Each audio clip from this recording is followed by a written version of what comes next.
Bonjour à tous, donc on se retrouve pour une deuxième interview donc sur excellenceopérationnelle.tv avec Philippe Maris. Donc merci encore de nous accueillir dans vos locaux dans la tour Montparnasse. Cette fois-ci donc on va parler de la chaîne critique donc qui est la gestion de projet basée sur la théorie des contraintes. Donc Philippe, est-ce que vous pourriez nous décrire ce que c'est que la chaîne critique, quelles sont les grandes idées, pourquoi on a mis en place ça, quels étaient les problèmes qu'on devait résoudre sur les projets traditionnels. Voilà, je vous laisse la parole pour nous introduire un petit peu cette notion de chaîne critique. Merci de m'avoir invité à parler de ces sujets. La chaîne critique tire son nom du roman éponyme, qui est dans sa version française à double titre, en anglais d'abord Critical Chain et ensuite en français chaîne critique. Et l'abréviation qu'on rencontre assez souvent sur ce sujet-là, c'est également la CCPM, qui est The Critical Chain Project Management. Donc effectivement, c'est littéralement la gestion de projet par la chaîne critique. Pourquoi la chaîne critique? Description brève. La manière classique, traditionnelle de gérer des projets est basée sur le chemin critique. Donc la chaîne critique, c'est une idée de Eli Goldratt qui est différente, pas complètement différente, mais qui est une variante, disons, du chemin critique de techniques de type PERT, par exemple, ou de Critical Path Method, CPM, tel qu'il a été imaginé dans les années 50 en fait. Donc c'est quoi? C'est comme pour les autres sujets de Eli Goldratt, c'est donc un roman, cet avis n'engage que moi, c'est pas le meilleur de ces romans, et c'est peut-être une des raisons pour lesquelles on parle plus d'autres sujets que celui-là. C'est pas que le roman est mal écrit ou je ne sais quoi, mais il s'est peut-être trop dispersé sur des sujets connexes. Par exemple, il parle de son point de vue sur l'éducation nationale, les masters, les MBA et des choses comme ça. Bref, il va hors sujet 2 ou 3 fois assez longuement, ce qui pollue un peu le message. Il n'y a rien de faux dans son roman, mais il y a parfois il traite d'autres sujets. La particularité qu'on peut dire peut-être, c'est qu'en fait le but est écrit par un romancier avec donc des nombreuses idées et tout est alimenté par Goldratt, mais c'est écrit par un romancier et en fait on retrouve une structure de roman assez traditionnelle qui fait que ça marche quoi. Et effectivement derrière la chaîne critique a été vraiment écrit par Goldratt et je pense qu'il n'avait pas cette structure de roman derrière qui fait qu'il a un petit peu fait à sa façon et effectivement c'est un petit peu moins efficace que le roman Le But. Oui. Ceci dit, je me rappelle, on en avait parlé ensemble et je l'avais félicité sur ce point. Le But qu'il avait écrit, quand il a commencé à écrire la chaîne critique, Le But était déjà un best-seller, donc c'est pour ça qu'il s'est senti libéré pour écrire lui-même et seul. Mais il a toujours reproché au But un problème, effectivement, qui est que Le But est une histoire d'un type de manufacturing, d'ailleurs une usine en A, pour ceux qui connaissent le détail des mises en œuvre et des typologies de la chaîne de la théorie des contraintes. Bref, il a dû prendre le cas d'une entreprise, n'est-ce pas?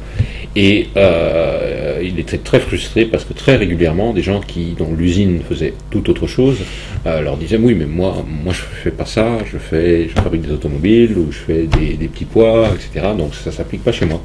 Donc, et il pensait, je pense aussi, que c'est complètement faux, c'est-à-dire qu'il a bien voulu prendre le cas d'une société pour ancrer son histoire, mais il aurait pu en écrire 15 pour les différents problèmes sectoriels. Le message de base, comme quoi il y a des goulots et des non-goulots, il restait le même. Et donc, il voulait traiter ce problème-là quand il a écrit la chaîne critique, et je trouve que ce qu'il a fait est quand même très astucieux, puisque l'héros de ce deuxième livre, c'est un professeur de MBA dans une université qui a des mature students, des gens qui ont des carrières professionnelles et qui reviennent pour acquérir un MBA. Et dans la même salle, il y a quelqu'un qui fait des projets de SI, il y a des gens qui font des projets de BTP, il y a des gens qui font des projets d'installation de nouvelles usines. Bref, il a devant lui tous les différents types de projets possibles et Et imaginables. donc cette Et donc, structure-là... il a fait exprès pour, comme ça, on lui dit, non, vos idées de gestion de projet, c'est seulement pour ce type de projet. Ben non, parce qu'il a, dans sa classe, il a tous les projets du monde.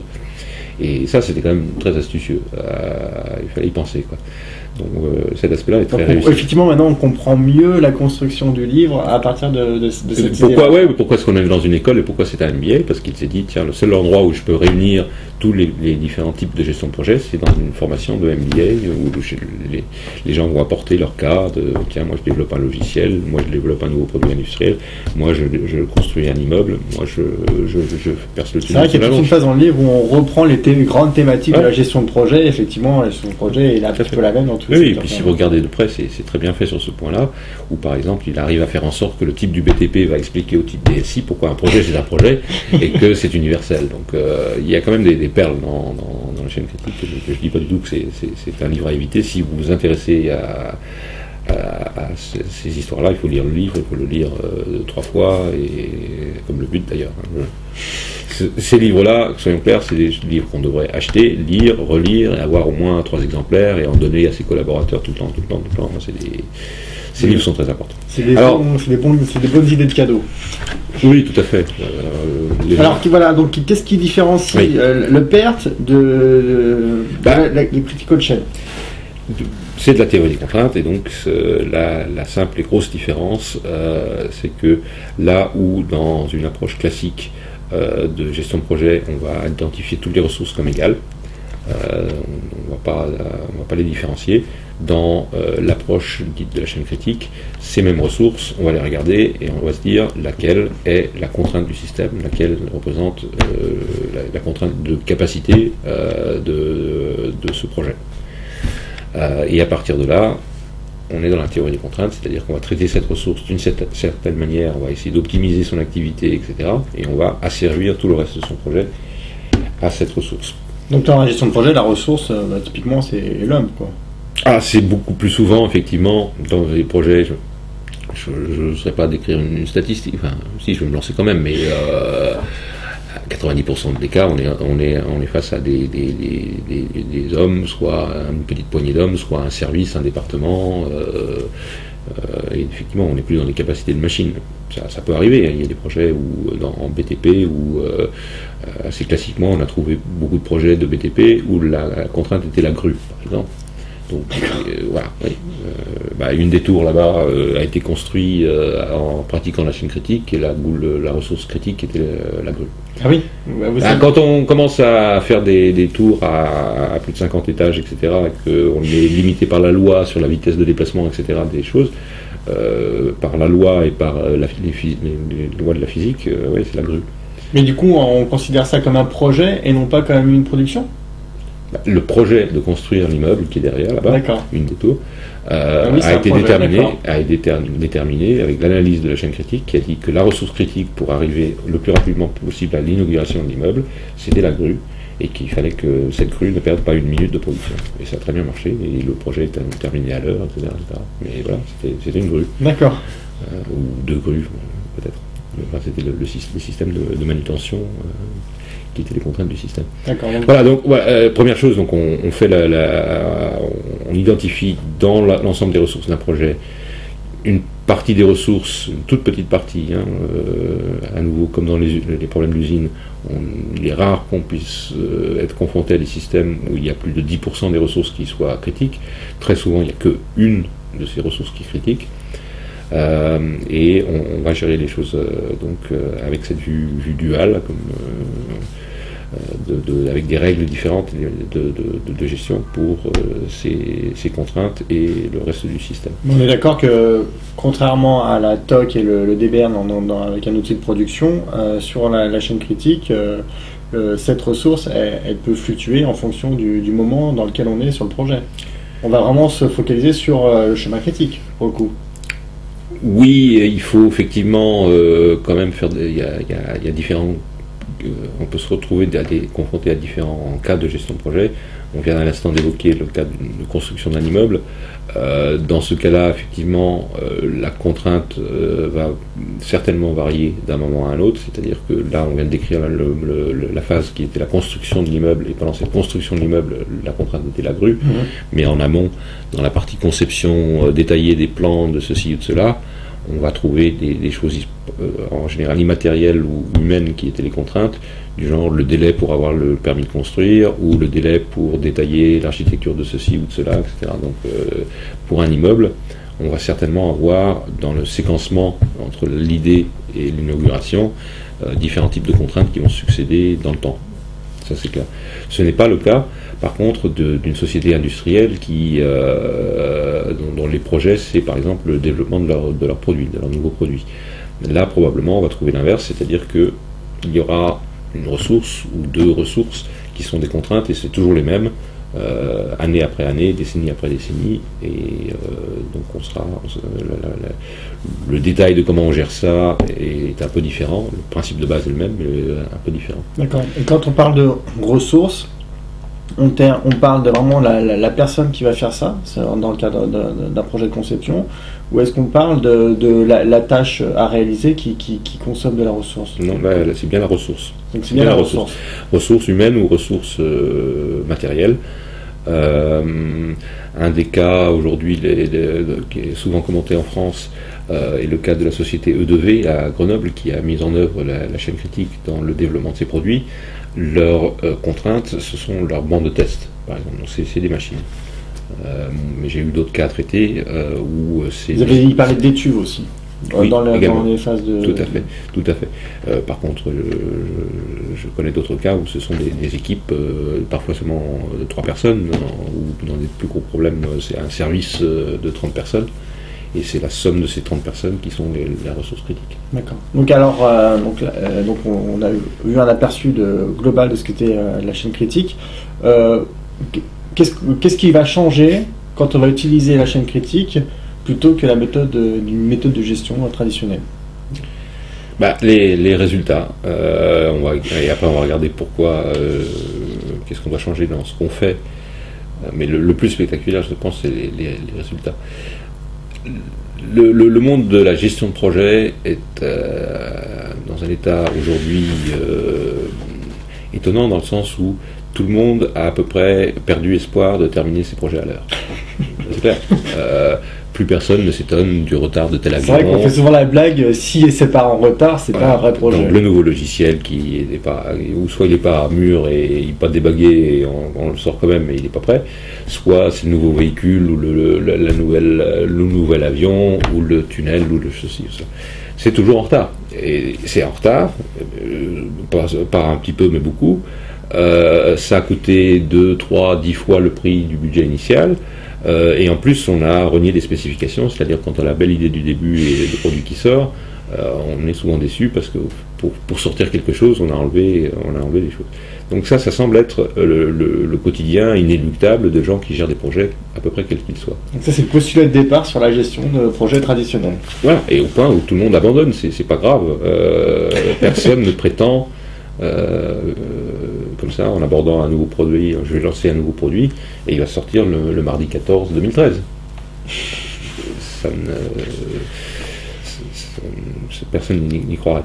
Et ce qui est étonnant, et les cas les uns après les autres le confirment, c'est que ça, c'est pas inéluctable, il suffit de s'y prendre autrement, et on peut reprendre le contrôle de son développement, de ses projets, et avoir des développements industriels de nouveaux produits, où les produits sortent à l'heure, conformes au budget, conformes aux spécifications, et ils sortent à la date prévue. Et c'est pas juste des concepts flous ou un discours marketing. Je crois que vous avez dans une autre entretien où vous avez fait état du cas de E2V ici à Grenoble, ouais. Et c'est exactement comme ça qu'ils disent, qu'ils concluent sur la chaîne critique dans leur développement de projet. Maintenant, ils maîtrisent leur projet, Et ça, c'est déjà extraordinaire parce que ça permet d'être en avance par rapport à ses concurrents, tout simplement. Et une fois qu'on est dans cette situation de leader, tout le reste devient facile. Donc ça, c'est la principale chose. Le plus étonnant, c'est qu'on arrive tout d'un coup à ne plus être perdant comme tout le monde en gestion de projet, mais tout simplement de reprendre le contrôle de son portefeuille de projet, par exemple. Et industriel après industriel, il dit ça de son expérience chez Critique. Deux autres choses quand même remarquables qui viennent avec, si ce premier constat ne suffisait pas, c'est que les délais constatés pour les projets sont en général réduits de l'ordre de 40%. Ça c'est la moyenne, parfois plus. Ce qui est spectaculaire. On n'est pas tout à fait, on a parlé dans une autre émission du lean manufacturing, etc. Dans le lean, on peut ambitionner de réduire ces délais de 80%, 90%, etc. Pour le moment, on va peut-être changer on va peut-être apprendre à faire mieux. Pour le moment, on est plutôt dans les 40%, on réduire de moitié la durée de ces projets. Bon, c'est déjà énorme. Je connais, on regarde de près les problèmes de développement de nouveaux médicaments. C'est pas tout à fait ces chiffres-là, ça va dépendre bien sûr, mais pour utiliser des chiffres plus vrais que faux, un nouveau médicament, une nouvelle molécule, on va plutôt prendre 8 ans entre le début et la fin. Gagner 40% de ces 8 ans, c'est prendre une nette avance sur ses concurrents, donc c'est énorme. Développement d'une nouvelle voiture, d'un nouveau produit, pareil. Donc ça c'est extraordinaire aussi. Hein. Le time is money, le temps c'est l'argent. Celui qui va sortir le nouveau produit 6 mois avant les autres dans la téléphonie, il va être le roi du pétrole. Donc ça c'est aussi quand même très très important. Et presque à lui tout seul, ce deuxième élément justifierait de mettre en œuvre la chaîne critique. Mais ça ne s'arrête pas là. Et la cerise sur le gâteau, s'il en fallait une, c'est que les efficiences, les productivités des ressources mises en œuvre pour ces projets s'améliorent fortement. On a même des cas où les gens décrivent des augmentations de plus de 100% du nombre de projets effectués par les ressources. Là où avant ils faisaient 24 projets par an, ils en font 50 après. Les mêmes personnes, les mêmes équipes. Donc ça fait beaucoup de choses extraordinaires comme résultat apporté par la chaîne critique. Et c'est pas juste des discours, des romans, etc. C'est des industriels à droite et à gauche qui le font. Si en France c'est encore un peu connu, c'est que comme souvent les idées de ce type nous viennent par les États-Unis avec une dizaine d'années d'avance. Et si vous regardez tous les cas décrits dans les conférences, etc., vous voyez ça cas après cas, que ce soit dans l'aéronautique, maintenance aéronautique, dans la pharmacie, dans des développements de produits industriels. Mais les résultats dont je viens de parler, on peut les constater chez un tel, chez un tel, chez un tel. Et ça ne fait que démarrer sur par exemple la France. Donc du coup, on a vu la réelle différence entre avant et après la chaîne critique. Et est-ce que vous pouvez nous expliquer qu'est-ce qui explique, qu'est-ce qui fait qu'on gagne tout ça? Qu'est-ce qu'on met en place dans la chaîne critique? J'imagine qu'on se focalise, c'est pas juste simplement une histoire de gestion de ressources. Qu'est-ce qui se passe concrètement derrière? Quelle est la mécanique qui fait qu'on obtient tous ces résultats?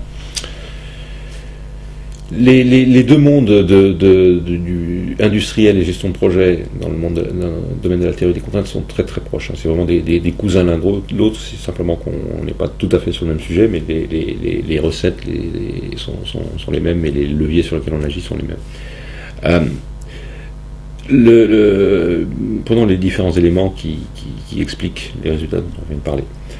L'un d'entre eux, c'est qu'on va comprimer, on l'a dit tout à l'heure, le temps que prend un projet. Et comment est-ce qu'on va faire ça? Eh bien, le projet, il est fait d'un certain nombre d'étapes qui se déroulent les unes après les autres, et on va tout simplement, de manière arbitraire et empirique, dire que le temps qu'on s'est donné pour les différentes étapes, on va les réduire de moitié. Voilà.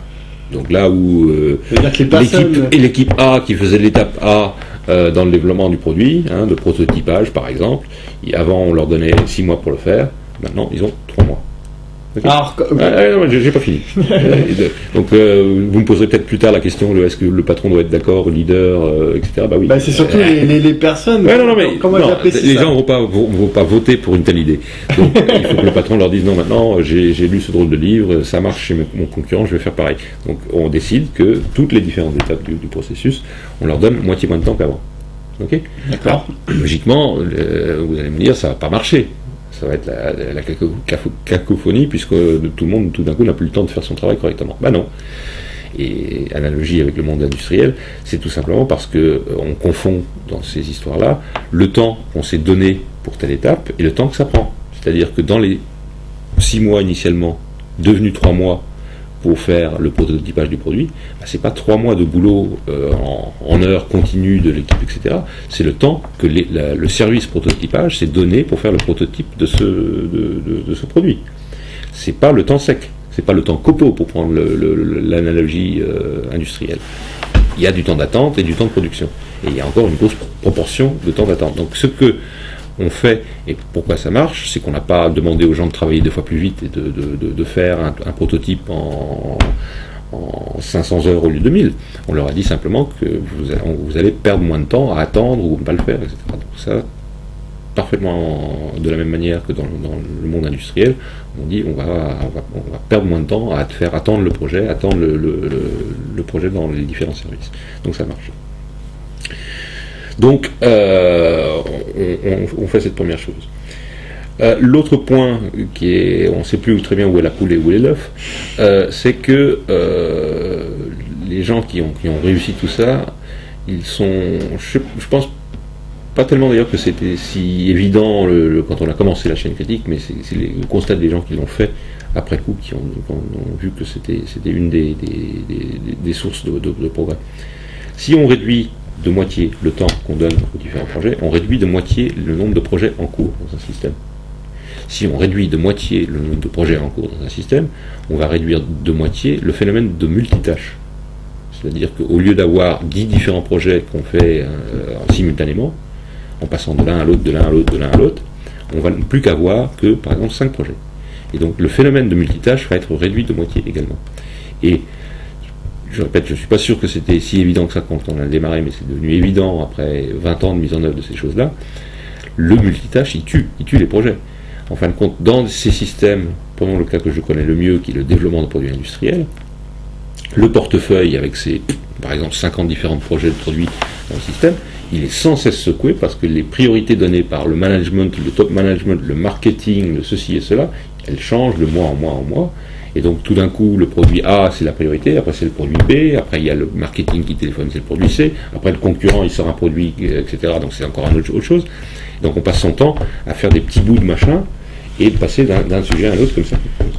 Et quand on fait ça, et c'est vrai dans la vie en général, on devient très inefficace. Au lieu de faire un travail de manière continue en 10 heures de temps, si on coupe en petites tranches, chaque fois on le reprend 3 semaines après, un petit bout, etc., il y a l'équivalent du setup time dans le monde industriel. Il faut se remettre dans le dossier, se rappeler où on en était et recommencer à travailler. Mais on va perdre du temps avant de se remettre au travail. Puis même s'il n'y avait pas le setup time, comme on fait, si on fait les choses en série, en fait, le premier il sera livré plus tôt, le deuxième plus tôt, que si on les fait tous les 3 en parallèle et qu'on les livre à la fin. Tout à fait, vous avez raison, mais oui, c'est beaucoup plus puissant que ça, parce que non seulement on n'a pas ce temps mathématique et les choses vont plus vite, mais en plus on ne perd pas son temps à sans cesse reprendre son travail, on le fait calmement d'un coup. C'est comme si on a dans le monde idéal, hein, les projets ne deviendront jamais aussi parfaits que ça, où le projet arrive par exemple dans le fameux département de prototypage dont je vous ai parlé, et ils ne font que ça jusqu'à ce qu'il soit fini. Et après ils font le suivant. Et donc bref, ils font plus du tout de multitâches, ils sont l'un après l'autre. Si on travaille comme ça, on travaille beaucoup mieux en qualité, en productivité, etc., que si on essaye de faire 10 choses à la fois avec des priorités qui changent, et ainsi de suite. Donc on réduit les multitâches, on gagne sur les temps puisqu'on réduit de moitié le temps accordé pour réaliser les tâches. Du coup, on coupe tout ce qui est loi de Parkinson et syndrome de l'étudiant. On n'a pas parlé de la syndrome de l'étudiant, c'est autre chose. Il est là, hein, mais c'est pas tout à fait la même chose. Quelle est la subtilité? Le syndrome de l'étudiant est le suivant. ça vient pas de Lee Goldratt, hein, vous le trouverez dans de nombreux domaines, et dans une autre émission on parlait des liens avec des similitudes qu'il y a entre le monde du lean et le monde de la théorie des contraintes. L'étudiant fait quoi? Dans cette anecdote, bien sûr, ça n'arrive pas à tous les étudiants. Il a un devoir à rendre, on lui dit 3 mois avant ou qu'il a tel devoir à rendre à tel moment, quelque chose d'important. Est-ce qu'il le commence quand on lui donne? Non. Est-ce qu'il commence le premier mois? Non. Est-ce qu'il commence le deuxième mois? Non. Il va probablement le commencer la veille au soir et se lancer dedans en se disant écrire ce truc-là, ça va me prendre 3 heures, et il va le faire dans la nuit avant de le rendre. Bref, il va le faire au dernier moment. Et ben, dans la gestion de projet, on retrouve le même phénomène, c'est-à-dire que le nouveau projet va entrer dans le service prototypage que j'ai pris comme exemple dans cet entretien. Est-ce qu'ils vont commencer à travailler sur ce prototype le moment où le prototype, la tâche arrive? Non. Il va traîner, ils vont terminer autre chose, etc. Donc il va perdre du temps comme ça. Et ils vont seulement commencer les choses plutôt à la fin, au délai qu'ils ont promis à l'étape suivante. Hein. On avait promis d'avoir terminé le prototype le 15 mars, ben on va commencer le 10. Ça fait 1 mois qu'il est là, mais on va commencer 5 jours avant. Donc, et grâce à la loi de Murphy, après Murphy intervient. Voilà, et après Murphy intervient et on cumule les retards. Et puis voilà, vous imaginez comme moi les différents cas qu'on voit dans les journaux tous les jours. L'avion il n'est pas là, le projet est en retard, etc. Mais donc il y a ces éléments forts. Et tout comme dans le monde industriel, dans ce monde de projet, il dit aussi une chose très importante qui permet d'assainir la chose et de réorienter les gens pour travailler mieux, c'est de valoriser, de changer les indicateurs de performance ou la manière dont est valorisée la performance dans le système. Une des remarques très intelligentes qu'il fait sur le monde de la gestion de projet, c'est que on juge les gens sur le retard et on les critique s'ils sont en retard. Ce qu'il manque complètement, c'est d'essayer de faire en sorte que les gens terminent en avance et qu'on valorise l'avance. Personne, en général, dans le système classique, ne gagne quoi que ce soit à avoir terminé son projet en avance. Et donc, si par hasard ça arrive même la moitié du temps statistiquement, ça prend moitié moins de temps que prévu, ou ça me prend moins de temps que prévu, dans la moitié des cas, ça devrait prendre moins de la moyenne, n'est-ce pas? Ben, normalement, ça permettra cette étape du projet de terminer plus tôt. Mais non, puisqu'il l'a promis le 15 mars, il a peut-être fini le 10 mars, mais il ne va pas le donner. Personne, de toute façon, va le valoriser. Sinon, on va lui reprocher d'avoir sous-estimé son temps. Il va, en fin de compte, peaufiner le truc, le revisiter, il va seulement donner le produit à la date qu'il a promise. Même s'il a terminé avant. Et pour ceux qui connaissent bien le monde des logiciels, c'est flagrant dans le monde des logiciels, parce que les gens ils font du tuning, même si du premier coup ils ont écrit l'algorithme qui marche, ils vont le garder chez eux, ils vont pas le passer, parce qu'ils vont faire un petit tuning, revérifier, rajouter une fonctionnalité, retester, voir s'ils peuvent pas optimiser le truc, etc. Donc l'algorithme, il va passer au service suivant à la date, même s'il était prêt 3 semaines avant. Donc là on est plus proche de la loi de Parkinson. Ouais. Et en fait je pensais que de souvenirs dans la chaîne critique, en fait c'était à partir du syndrome de l'étudiant et de la loi de Parkinson que Goldratt avait défini que arbitrairement il fallait diviser par 2 le temps et ensuite profiter du temps, du reste du temps, de le négocier en tant que tampon en fait. Oui, c'est effectivement comme ça qu'il le présente et c'est comme ça qu'il faut le faire. Juste négocier, c'est peut-être pas le bon mot puisque de toute façon. Mais c'est peut-être un côté rassurant pour les personnes qui sont dans le projet, qui se disent on me coupe la moitié de mon temps, c'est catastrophique. Si j'y arrive pas, on leur dit si tu n'y arrives pas, ce temps-là on le prend en tampon sur le chemin critique, donc il n'y a aucun souci. Si tu en as besoin, on l'utilisera. Dans son livre et dans les discours qu'on entend autour de ça, il y a cette idée que si on explique ce qu'on est en train de détailler ici, la problématique, les solutions aux personnes qui font les projets, on va pouvoir faire en sorte qu'ils acceptent par négociation de réduire leur délai de moitié. Moi, j'ai quasiment jamais vu ça. J'ai vu des patrons qui ont été séduits par les idées, qui ont vu que leurs concurrents l'ont fait, etc., et qui imposent à leurs équipes de passer en mode chaîne critique, sans leur demander leur avis. Ils leur disent, voilà, je vous donne c'est intéressant ça. Je vous donne moitié moins de temps qu'avant. Et une fois que tous ont réussi leur projet dans cette nouvelle configuration, ils commencent à comprendre et on accepte cette nouvelle forme de délai. Mais même en lisant 10 fois de suite la chaîne critique, je ne pense pas que les gens, tout d'un coup, lèvent la main en disant moi je veux bien qu'on me réduise de moitié mes délais et ça ira très bien comme ça. Donc, c'est un point de vue intéressant. Pourquoi pas? Je ne dis pas que c'est impossible de convaincre les gens de ça, mais je crois que ce cas idéal... La pratique prouve que c'est plutôt une décision du top management. Moi, j'ai jamais vu un cas où tout le monde, tout d'un coup, se disait « Ouais, on a lu le livre, on va réduire tous nos délais de moitié et ça va bien marcher. » Parce que c'est... D'abord, si, ça doit être une décision collective. Vous pouvez pas... C'est une des particularités... Excusez-moi si j'anticipe sur une question. Un des freins ou une des difficultés quand on fait la chaîne critique, c'est que c'est un sujet dans lequel on le fait ou on le fait pas. On ne peut pas le faire par petits bouts, par petits pilotes, par ceci ou cela. On ne peut pas faire de la chaîne critique juste dans un service. Il faut faire sur l'ensemble de la chaîne de gestion de développement de projet, il faut changer les règles, le paradigme et la manière de faire. Vous ne pouvez pas avoir dans un service la moitié de leur activité gérée selon la chaîne critique et l'autre moitié de manière traditionnelle. C'est un changement de paradigme du tout au tout. C'est du Big Bang, on n'y peut rien. Et nécessairement, toute solution en Big Bang, surtout quand elle est pour le moment encore plutôt marginale, fait peur.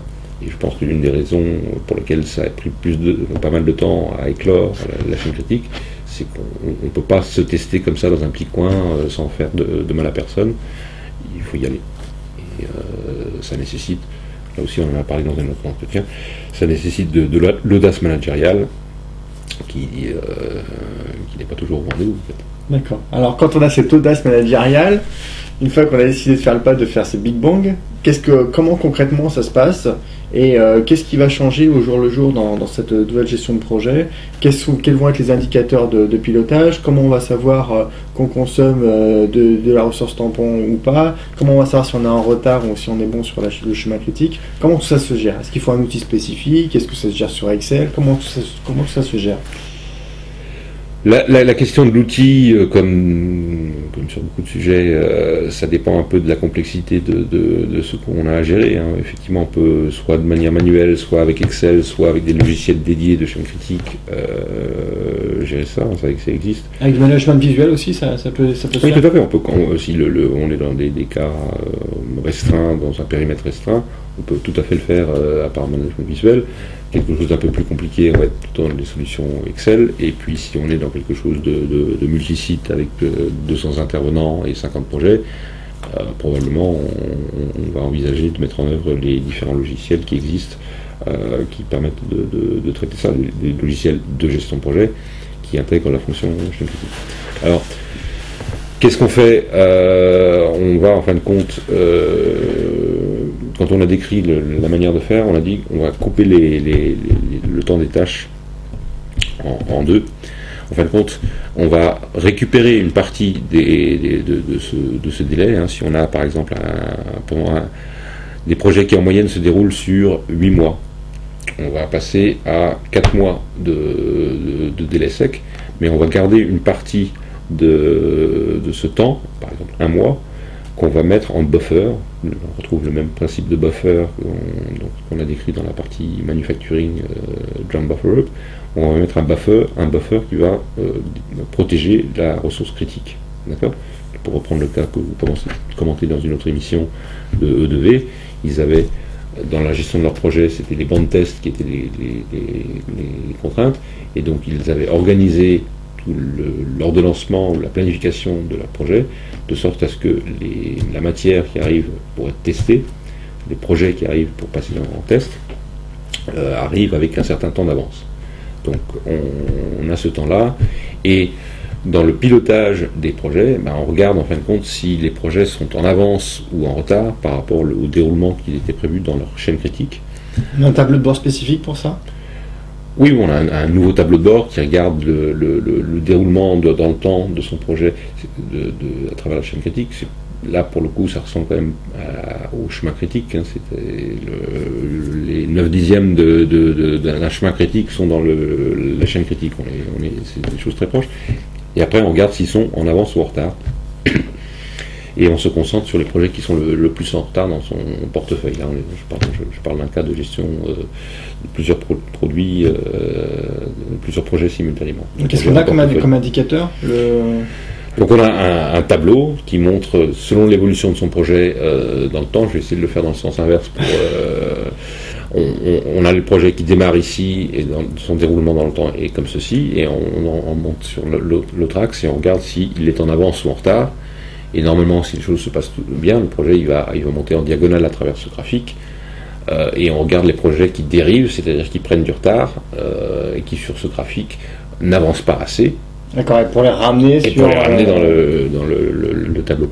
Et ce qui est remarquable, c'est horriblement simple ce qu'on nous décrivons là, mais ce qui est remarquable, c'est ce qu'on disait en début d'entretien, c'est qu'au lieu de se retrouver dans une vraie vie de gestion de projet, en fin de compte, ils sont tous en retard, en haut là-bas, tous l'horreur, et que tout est en retard, il n'y a rien qui se passe bien.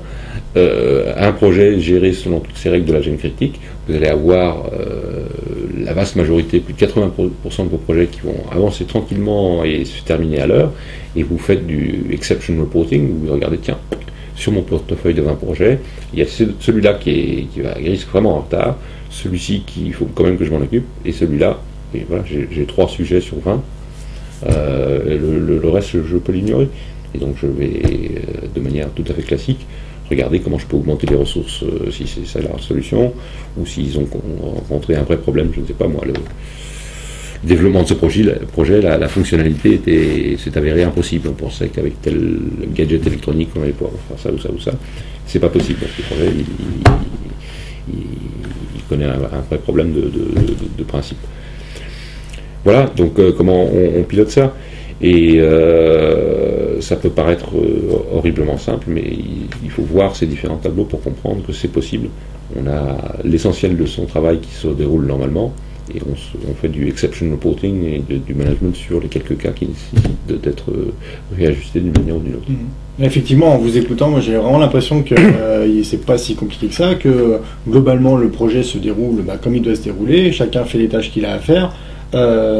Sachant que on découpe les tâches pour qu'elles prennent 2 fois moins de temps, on prévoit un tampon sur le schéma critique, c'est-à-dire que c'est l'enchaînement des tâches qui sont vraiment nécessaires à la conduite du projet.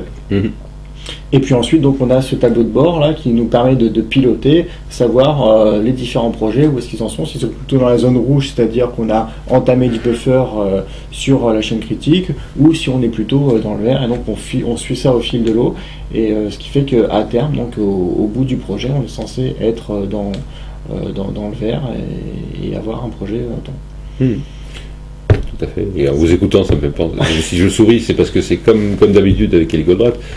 C'est très simple. Isn't it obvious? C'est vraiment pas très compliqué. C'est pas des algorithmes sophistiqués. Et la question fascinante, c'est pourquoi les gens ne le font pas plus souvent. C'est pas compliqué. Ça permet de réussir ses projets, de les terminer plus vite et avec beaucoup d'efficience. Et pourtant, c'est pas encore une solution mainstream, en tout cas ici en France. Effectivement. Bon écoutez, merci Philippe de nous avoir permis de mieux appréhender ce que c'était que The Critical Chain.